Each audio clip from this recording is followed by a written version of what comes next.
சமாரம்பாம் யதிசேகரமத்யமாம் லக்ஷ்மீவல்லபபர்யந்தாம் வந்தே குருபரம்பராம். ஆழ்வார்கள் வாழி அருளிச் செயல் வாழி தாழ்வாதுமில் குறவர்தாம் வாழி ஏழ்வாறுமுய்ய அவர்களுரைத்தவைகள்தாம் வாழி செய்யமறை தன்னுடனே சேர்ந்து அகலகில்லே நிறையுமென் அலர்மேல் மங்கை உரை மார்பா நிகரில் புகழாய் உலகம் உன்னுடையாய் என்னையாழ்வானே. நிகரிலமரர் முனிக்கணங்கள் விரும்பும் திருவேங்கடத்தானே புகழொன்னில்லாவடியேன் உன் அடிக்கீழமர்ந்து புகுந்தேனே. அகில புவன ஜன்மஸ்தேம பங்காதிலீலே வினத விவித பூத புராத ரக்ஷைகதீக்ஷே ஸ்ருதிசிரசி விதீப்தே பிரம்மணி ஸ்ரீனிவாசே பவது மம பரஸ்மின் சேமுழி பக்திரூபா. ஸ்ரீமான் வெங்கடநாதார்ய கவிதார்க்கிககேசரி வேதாந்தாச்சார்யவர்யோ மே சந்நிதத்தாம் சதா ஹிருதி. ஸ்ரீரங்கநாதனுடைய பாதுகைகளை குறித்து ஓரிரவிலே 1000 ஸ்லோகங்களை அருளி செய்த வேதாந்த தேசிகன் ஒவ்வொரு ஸ்லோகத்திலேயும் அந்த பாதுகையினுடைய பெருமையை ஒவ்வொரு விதமாக எடுத்துரைக்கிறார் என்று பார்த்து வருகிறோம். இந்த பாதுகா சகஸ்ரத்திலே இதிலே பத்மராக பத்ததி என்ற பத்ததி அதில் இருக்கிற ஸ்லோகங்களை அனுபவிக்கிறோம். அந்த பாதுகையில் பதித்திருக்கக்கூடிய சிகப்பு கற்கள் மட்டும் எடுத்துக்கொண்டு அந்த சிகப்பு கற்களுடைய ஒளி அதனுடைய சிறப்பு அது எப்படி இருக்கிறது என்று பலவிதமாக வர்ணித்தருளுகிறார் இந்த பத்ததியிலே. பாதுகா சகஸ்ரத்தினுடைய 602வது ஸ்லோகம். இந்த 602வது ஸ்லோகத்திலே என்ன தெரிவிக்கிறார் என்று பார்த்தால், எம்பெருமானுடைய எம்பெருமான் பாதுகையை சமர்ப்பித்து கொண்டு வெளியிலே எழுந்தருளுகிறான். எழுந்தருளுகிற பொழுது அந்த பாதுகையிலே இழைக்கப்பட்டிருக்கிற பத்மராக கற்கள் அதனுடைய ஒளியும் நன்றாக அப்படி சிதறலாக வெளிப்படுகிறது. வீதியிலே ஜனங்கள் என்ன பண்ணுகிறார்கள், எம்பெருமான் திருமுன்பே புஷ்பங்களை வாரி இறைக்கிறார்கள். அந்த வாரி இறைக்கப்பட்ட புஷ்பங்கள் மேலே இந்த பத்மராக கற்களுடைய ஒளி விழுகிறதாம். அது விழுந்தால் எப்படி இருக்கிறது என்று பார்த்தால், நல்ல மஞ்சள் வெயிலிலே அப்படி இருக்கக்கூடிய நட்சத்திரங்களுடைய வரிசை போலே அது இருக்கிறது என்று வர்ணிக்கிறார் இந்த ஸ்லோகத்திலே மிக அற்புதமாக.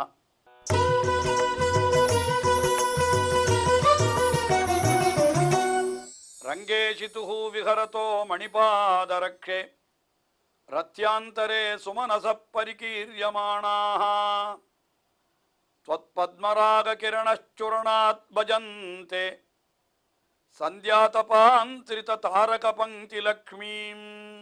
रंगेशितुः विघरतः विघरतः रंगेशितुः அதாவது எல்லா இடத்திலும் எழுந்தொழுகின்ற நடமாடுகின்ற திருவரங்கநாதன் அவனுடைய மணிபாதரக்ஷையே ரத்யாந்தரே போகிற வழியிலே என்ன பண்ணுகிறார்கள், சுமனசகா நல்ல மனத்தை உடையவர்களான பல பேர், அதாவது எம்பெருமானிடத்தில் பிரீத்தி உடையவர்கள், அவர்கள் சுமனசகா பரிகீரியமானாம், அதாவது புஷ்பங்கள் நன்றாக வாரி இறைக்கப்பட்டிருக்கிற புஷ்பங்கள் வீதியிலே அவனுக்கு வேண்டியவர்கள் பக்தர்கள் என்ன பண்ணுகிறார்கள், சுமனசகா பரிகீரியமானாம் புஷ்பங்களை வாரி இறைத்திருக்கிறார்கள்.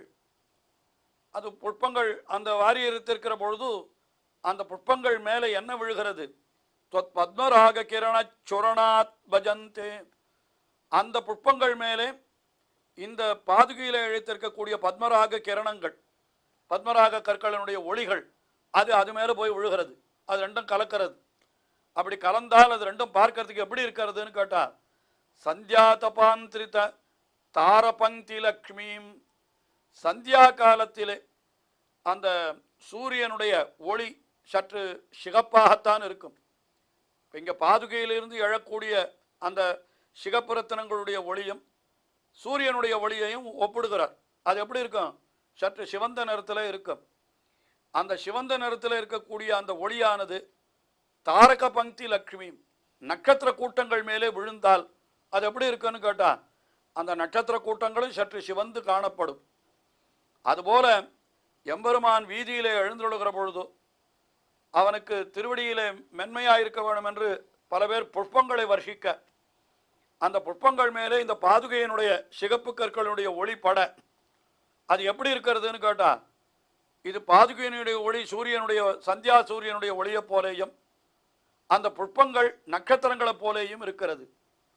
அப்போ சூரியனுடைய ஒளியாலே சிவந்திருக்கக்கூடிய நட்சத்திர கூட்டங்கள் போலே இந்த புஷ்பங்களும் தோன்றுகின்றன என்று இப்படியாக ஒரு வர்ணனையை செய்தார் இந்த ஸ்லோகத்தில். அடுத்தபடியாக 603வது ஸ்லோகம். இந்த ஸ்லோகத்தில் என்ன தெரிவிக்கிறார் என்னால், அதாவது ரங்கநாதனுடைய திருவடிகளை சேவிப்பதற்காக அது சிவன் வருகிறார். அவர் சிவனுடைய தலை ஏற்கனவே நன்றாக கங்கையினுடைய ஒரு சம்பந்தத்தினாலே நன்னா சுத்தமாக இருக்கிறதா. அப்படி இருக்கிற பொழுது இந்த பாதுகையில் இருக்கக்கூடிய சிகப்பு ரத்தினங்களுடைய ஒளி அந்த சிவனுடைய சடையிலே போய் சேர்கிறது. தலையில் வணங்கினால் அந்த பாதுகையினுடைய ஒளி அதில் விழுமோ இல்லையோ, அது விழுகிறது. அதை பார்த்தா எப்படி இருக்கிறதுன்னு கேட்டால், பார்வதியினுடைய காலிலே இருக்கக்கூடிய செம்பஞ்சு குழம்பு இப்போ சிவனுடைய தலையிலே இருக்கிறா போலே இருக்கிறது என்று ஒரு அர்த்தத்தை தெரிவிக்கிறார். ஸ்லோகத்தை விண்ணப்பித்து அர்த்தத்தை விவரிப்போம்.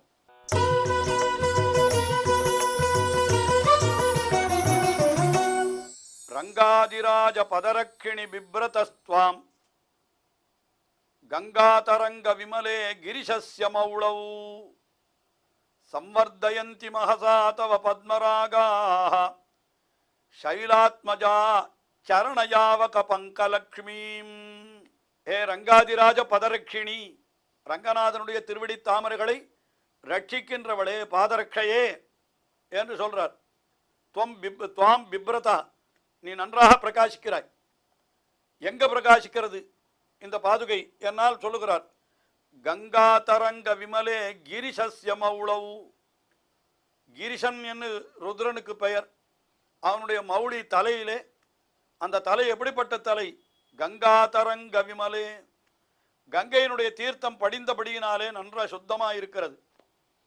அதாவது கங்கையினுடைய ஜலத்தாலே அந்த ருத்ரனுடைய தலை நன்றாக அவனுடைய சிரசு சுத்தமாக இருக்கிறதா.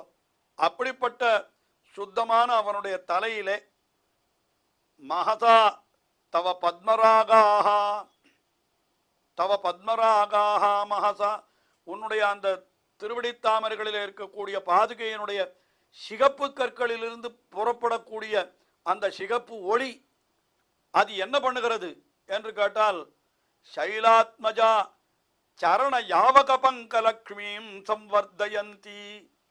சைலாத்மஜா என்றது பார்வதிக்கு பெயர். சைலம் என்னால் ஹிமவத் பர்வதம். அந்த பர்வதனுடைய புத்திரி, பர்வதராஜனுடைய புத்திரி இல்லையா பார்வதி, ஆயினால சைலாத்மஜா.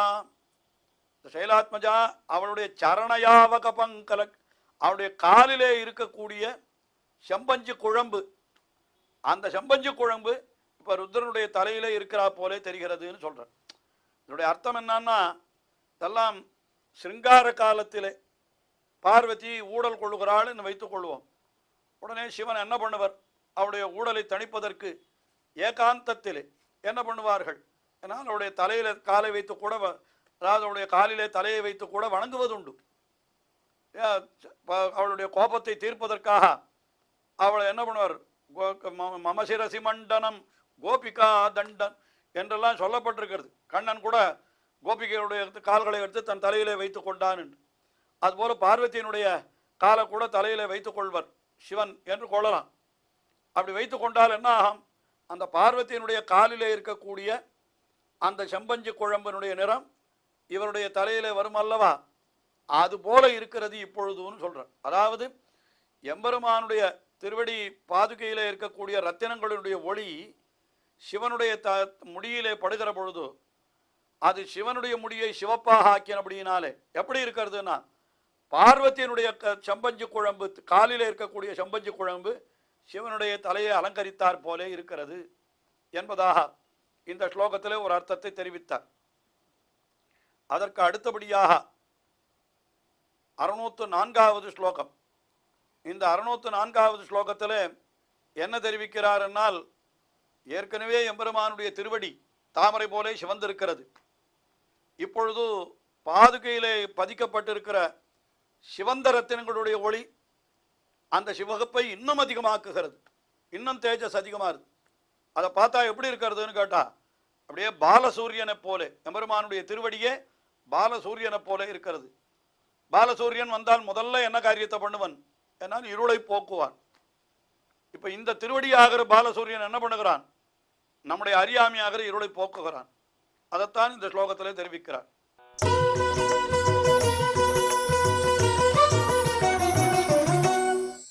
சரணமுபகதானாம் சர்வரீம் மோகரூபாம் சமயதும் உதயஸ்தான் மன்மகே பாலசூர்யான் பதசரசிஜயோகாத் ரங்கநாதஸ்ய பூயः பரிணமத் அருணிம்னஹ பாதுகே பத்மராகான்.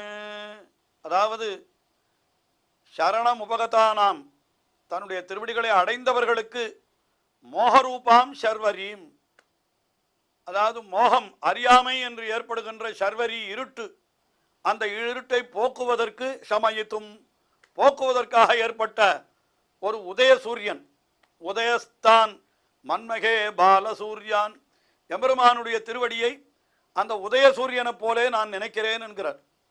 அதாவது தன்னை சரணமடைந்தவர்களுக்கு இருக்கக்கூடிய அஞ்ஞானமாகிற இருளை போக்குகிறது எம்பெருமானுடைய திருவடி தாமரையாகிற பாலசூரியன்.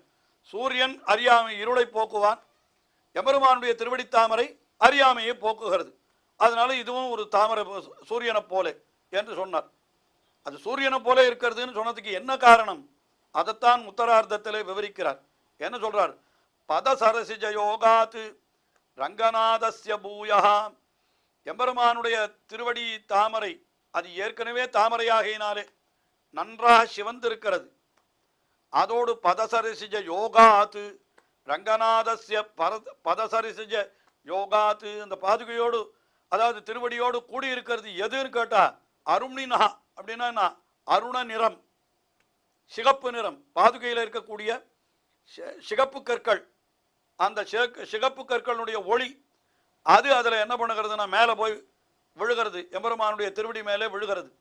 ஏற்கனவே எம்பெருமானுடைய திருவடி சிவந்த பிரகாசத்தோடு இருக்கிறது.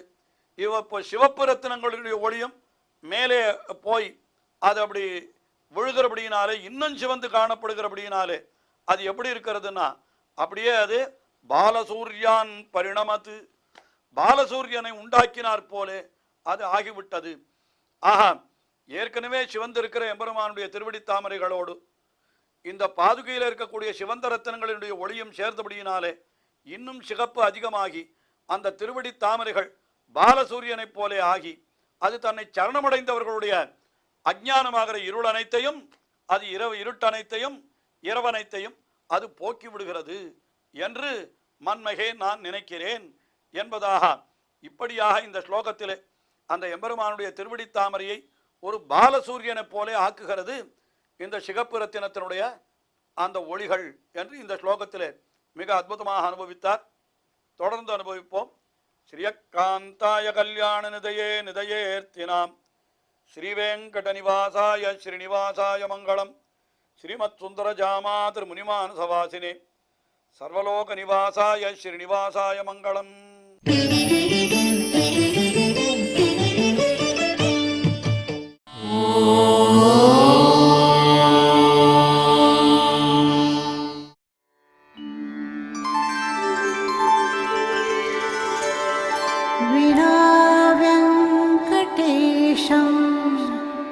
ननाथो ननाथः सदा वेङ्कटेशं स्मरामि स्मरामि. हरे वेङ्कटेश प्रसीद प्रसीद, प्रियं वेङ्कटेश प्रयच्छ प्रयच्छ.